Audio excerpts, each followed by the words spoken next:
Today's kind of an extension of what we talked about yesterday. What did we talk about yesterday? Fourth drive, emergencies. Now, what happens typically at the end of an emergency? You guys end up, well, that worst case scenario, dying, we hope not. Injury, maybe even less worst case scenario, but that's pretty common. Get back in the game. Yes, and then that's there. You should have this chair. How's that? Welcome. Now, but what happens even before all that occurs?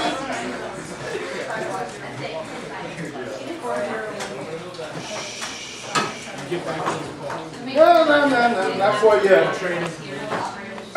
Keep going backwards. What happens?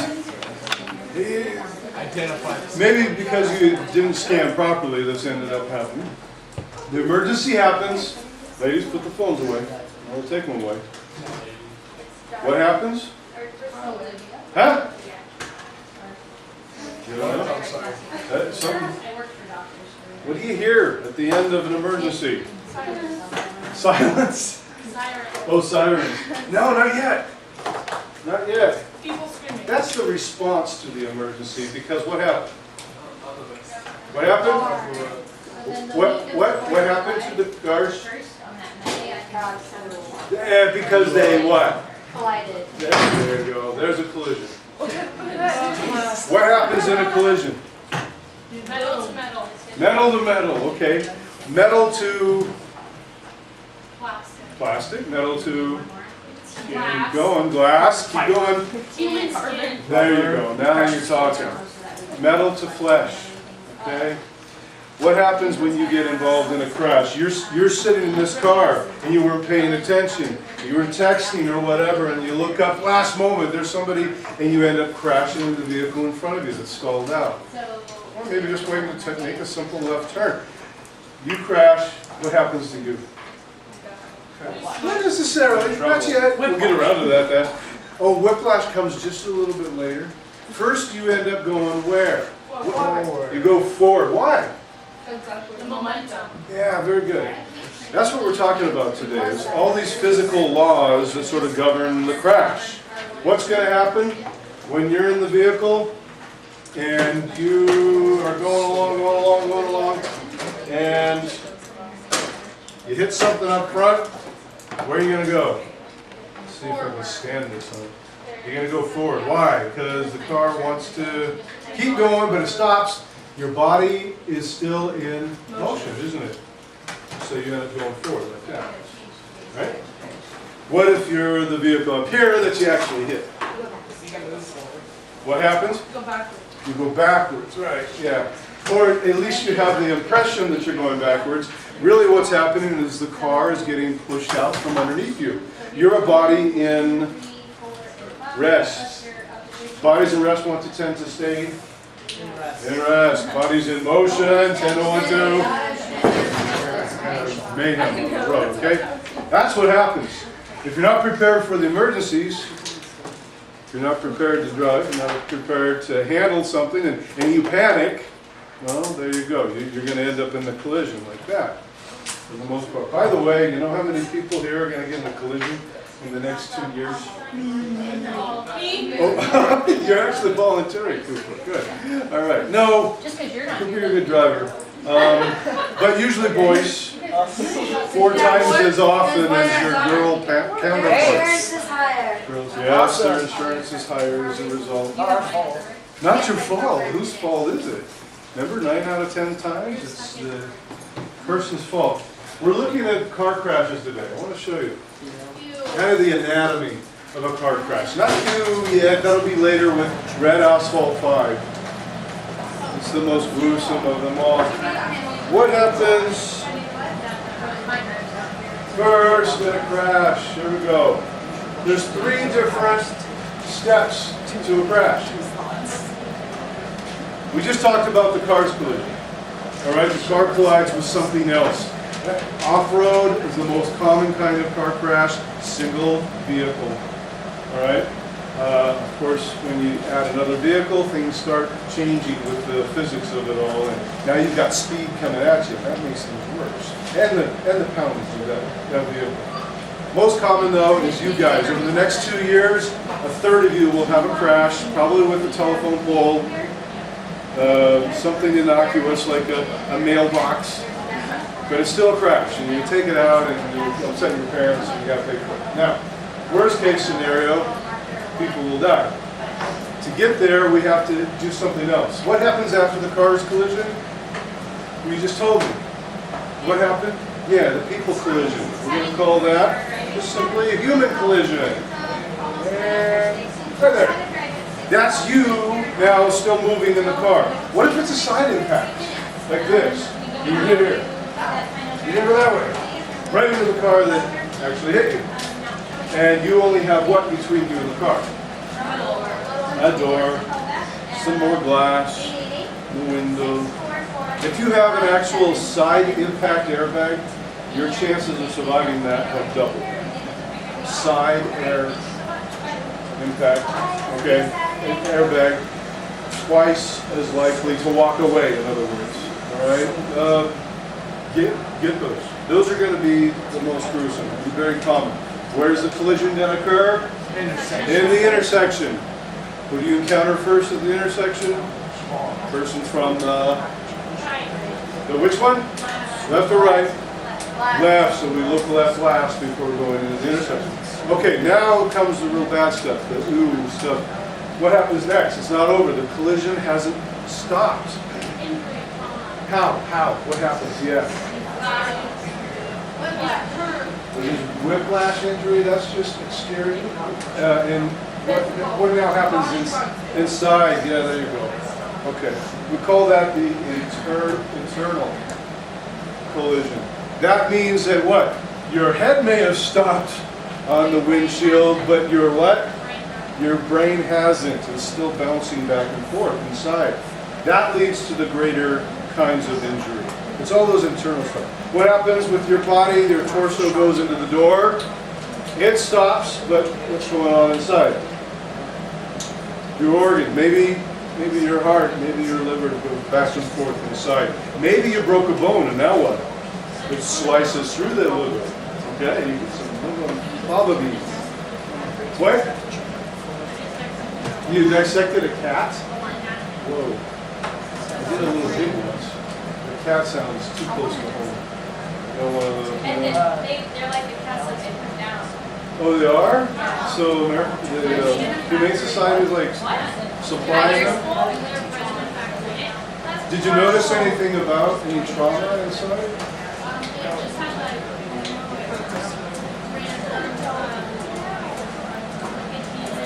Yeah. Oh wow.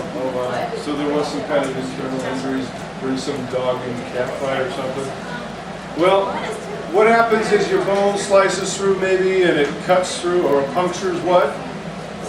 Skin along, that's called an avulsion when it comes right out of your skin like that.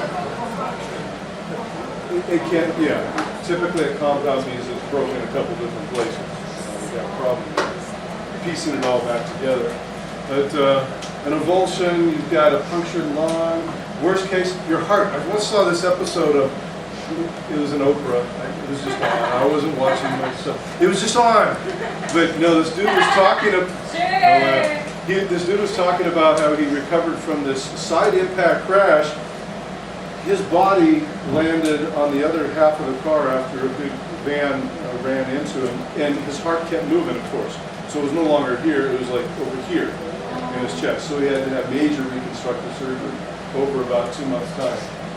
He survived, but barely. He got lucky, he was lucky. Most of us would typically die in something like that. All right? That's where most of your deaths occur. Mostly because you end up doing what inside your body? This happened to me once at 17. I almost died because I bled out inside and I didn't know it. We call it hemorrhaging. And you can puncture an organ, or in my case it was a spleen that ruptured.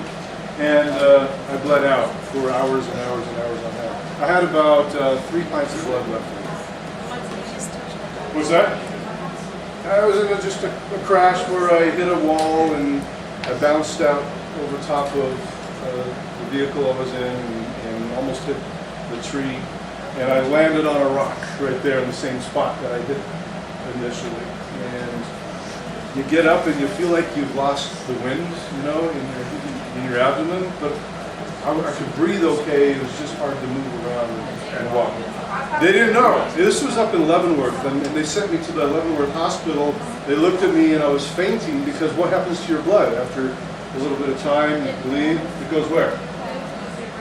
No, it actually it goes down. Yeah, your blood pressure decreases, and so it's not pumping up to your brain where you need it. So now you're fainting for lack of oxygen. You had that happen to you? In gymnastics? Was it also an injury or something? Yeah. All right. Well, it's something to be, not to take lightly. With vehicles, we're traveling faster speeds. We're traveling with heavier machinery. These things can do some serious injury. Here's what a crash looks like from the inside of a car. First, you can see this dude driving, and I want you to notice some things about him. This is like a frontal offset crash at about 35 miles an hour. Tell me what's wrong. He's real. What's wrong? He's smiling. He's smiling. Yeah, he's smiling. That was intentional. The airbag didn't. It was intentional. Yeah, That's where's right. There the was no airbag. What did he do? What did he do? Covered himself. How? Like, Did he? no. Not good. What's he doing with his hands? He's grasping the wheel. Should you do that in a crash? Especially at Ford, because your body wants to go where? Where? Into it? Yeah. If you go forward like that, and you're wrapped around, what's going to happen to your thumbs? Break off. Dislocate, worst case scenario, break off, sure. Okay, because they want to go that way too, but they can't, they're blocked by the steering wheel. Don't drive like that. Drive with your thumbs on the outside of the wheel, like this. You still maintain a good grip. So he shouldn't be doing that. What else did he do with his arm? What did he do? Did you see? Do I need to back it up? Yes, that's right. He pushed himself away. I didn't notice. Do you want to do that? Where's your body really want to go? It wants to go forward. So start leaning into what? Leaning into the... Yeah. And what's going to help you? Somebody said it. The belt. Look at that. Is that good position?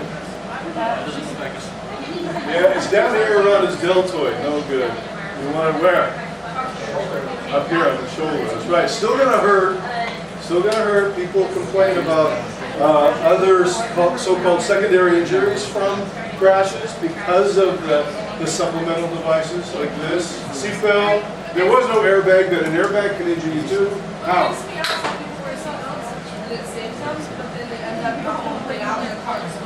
Yeah, okay, we'll talk about that. You got to come prepared to a crash, that's for sure. Hopefully you're wearing the seatbelt anyway, so you're conscious and can react to it and get out, or attempt at least to get out. If people have massive bugden, if people have head wounds and they go unconscious, obviously, then they will get consumed under the fire. Won't have a chance. Well, this guy didn't prepare himself right, and he's still smiling. All right. So, how are you supposed to handle a crash? What should you do? You know what's going to happen. The emergency's taken place, and you haven't been able to handle the emergency well enough or capable enough with the car because it's so broken down. Now what? How do you handle it? Stay calm. Do what with bring your arms in off the steering wheel. Okay? Remember, did I tell you about the rollover I was at with the minivan? The mom that was driving, the kid's arms were flailing and it ended up outside the window because what happens in a rollover, all your windows crash and then what happens, slice through his fingers. Huh? Do you know somebody? T-boned by a bus. Live to talk about it. That's a good thing. All right, hands in. If you're going forward, obviously make sure that belt is nice and tight on you. Make sure the lap belt is where? On your what? On your hips, absolutely. A lot of people just let it ride up on their abdomen. Now what's going to happen? Yeah, you're going to squeeze, your intestinal tract up a little bit too much and maybe rupture something. Don't do that. You can die from that. All right? How about if it's a rear crash? Now what do? You're getting hit from behind. What do? Go backwards into what? It's about the one thing that's really protected him. Bug. The one back thing, head thing, headrest. Headrest technology has really improved over the years. Mercedes-Benz and BMWs will sense a rear impact, and what's going to happen is the headrest comes forward automatically to catch you. But if you're old school, you better see it coming and then lean back into it. Okay? What about what? No headrest, like an old Mustang when they didn't have any headrests on there. Says the bottom of your neck for a while. Oh, like in a truck? Yeah, no, that's no good, no good. That's one of the main causes of death in pickup trucks back then in the 80s and beyond, is that our head was too close to the glass there. It's a very good point. I haven't really talked about that much. All right, what's protecting him? Well, he identified his seatbelt and his smile. Yeah, he's got a good attitude. Not panicking. And then, of course, the headrest. How many people are killed out of 100 and their bodies don't have to be unbuckled? How many? 43? Keep going. Now you're talking. It's about 72 out of 100. 72 people out of 100 don't have to be unbuckled. What does that mean? The difference being, exactly, if you're wearing it properly, it's at least on. You can't just rely on that airbag, right? What's going to happen? Yeah, that's right. Suffer some head neck trauma from that. Absolutely. Your chances of surviving are actually almost threefold. If you're wearing your seatbelt. Always wear your seatbelt. First line of protection here. Okay? Let's show you some things. Some of you are going to be carting around younger kids, right? Your siblings, or maybe even younger. You got a big job this summer. You got to know how to protect everybody. They can't just wear a seatbelt. Might have to be something else. Car seats, okay. Car seats. There's 3 kinds. What do we got? Huh? You got a booster. This one is something else. What's wrong? It's a forwards facing seat, but what's wrong? It's not buckled right. The kid's head is what? Yeah, going crazy. Not harnessed well enough, not taut enough. Maybe the seat is also moving. Did you see that? You guys know how you're supposed to buckle that seat in by using your entire weight. Get it in the seat and then cinch it down so it's tied to the bench. All right, and then make sure it's tight on the kid. And then make sure, what else is wrong? Where are they? Where are they? Yeah, they're in the front. See, there's that front A upright. This is the windshield here. They should be in the back seat, like you said. Up until what age in this state? You guys know? 13. Yeah, 12 and under in the back. 13 in the front seat. Why? What are we worried about? The weight of what? The airbag. Yeah, the speed and the impact of that airbag against the kid can really cause some serious injury or internal decapitation in some cases. You ever heard of that? Internal decap. Yeah, their neck severs, but their skin is still intact, and so their head's now just flopped. Okay, so put them in the back. Where in the back seat? Middle of the back. That's safer. Okay, so maybe in the back seat, in the middle, like this, but what's wrong? not facing the wrong way. Facing the wrong way. We got a rear-facing seat. Look what happens to the baby's neck. Why do we want to face them the other way? The head is on their seat? Their head is on the seat. Oh, on the actual car seat itself. Yeah, very good. Okay, so this way doesn't work. What kind of impact was this? Forward or back? Where'd the head go? Forward, so it's a forward impact. We want it turned around like this in a forward impact so that, just like Rachel said, watch this. Top-down effect. See? Neck, spine, head, all stay in alignment like that. Okay? That's how it's supposed to be in an impact. Forward impact. In a rear impact, though, what's going to happen to the baby? It will actually, go toward the back seat. So it will go the opposite way. So then why do we do this? Why do we put them in a rear-facing seat? Because that seat is soft to come in front. It's what? More crashes. Back seat is softer? Not quite, because they still won't get to it. More crashes in the front. There are more crashes in the front. Close. That's really close. That is so close. Okay, there are a lot of offset frontal crashes, that's for sure. Think of the nature of the crash up front versus one that's from a rear. A very common crash on the freeway is a rear crash, most common. What happens in a rear impact versus a forward impact? You're on top of it. What's happening? The momentum's all going The momentum is all going forward on the what? car. On the rear crash. Like that. In the rear crash on the vehicle. So up here, it's better. It's not as impactful as if the car's coming at it like this at the same speed, right? Then the forces are greater. So it's going to lead to greater forces, lead to greater injury. So the rear impact is less impactful, you could say. That's of course it's a semi-car. All right, here's another one. What would you do if we put the baby inside the car, maybe unattended, and they roll over? What's happening? They go flying. Where? Out the window. And do what? Hit it.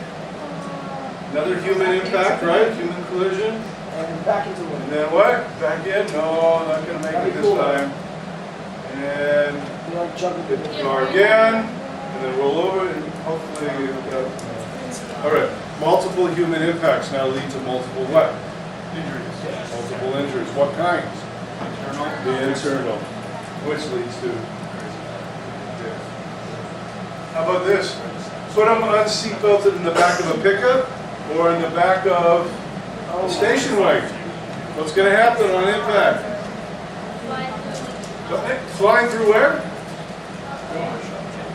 Out the back window, and then they end up where? Do the math. In between.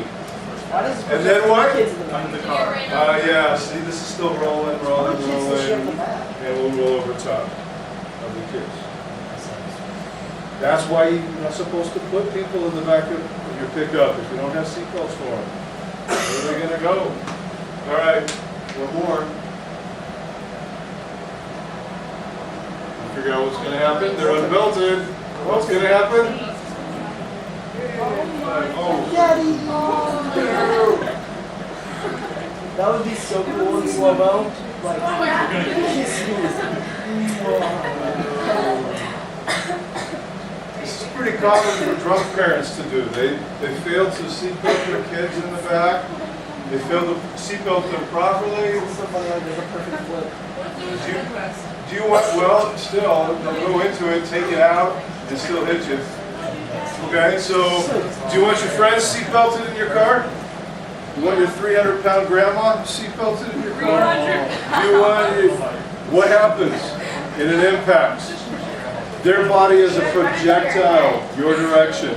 Don't drive with anybody unseatbelted. Okay? This is the kind of impact we're going to see next with some audio added. All right?